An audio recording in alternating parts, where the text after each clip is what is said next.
बहुत समय पहले एक गांव में एक छोटा बच्चा रहता था जो बहुत जिद्दी था। वह हमेशा अपनी मर्जी से काम करता और किसी की भी बात नहीं सुनता था। उसके माता पिता उसे समझाते कि बड़ों की बात माननी चाहिए, लेकिन वह उनकी बातों को अनसुना कर देता। एक दिन उसके पिता ने उसे जंगल से लकड़ी लाने के लिए भेजा।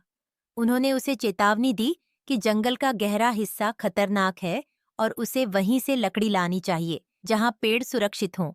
पर बच्चा अपनी जिद पर अड़ा रहा और सोचा कि गहरे जंगल में उसे सबसे अच्छी लकड़ी मिलेगी।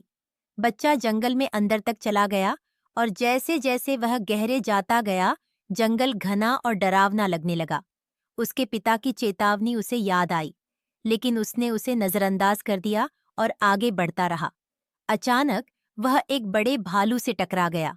भालू उसकी तरफ बढ़ने लगा और बच्चा घबराकर पेड़ पर चढ़ने की कोशिश करने लगा, पर वह पेड़ पर चढ़ने में असफल रहा और फिसल गया।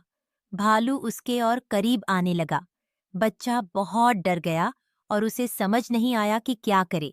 तभी उसने अपने पिता की आवाज सुनी। उसके पिता जंगल में उसे ढूंढते हुए आ पहुंचे थे। पिता ने पास पड़ी एक लाठी उठाई और भालू को डराकर भगा दिया। बच्चा अपने पिता के पास भागा और डर के मारे रोने लगा। उसने अपने पिता से माफी मांगी और कहा कि अब वह हमेशा उनकी बात मानेगा। पिता ने उसे समझाया कि जिद करने से कई बार मुसीबतें आ जाती हैं और हमेशा बड़ों की सलाह माननी चाहिए, क्योंकि वे उसका भला चाहते हैं।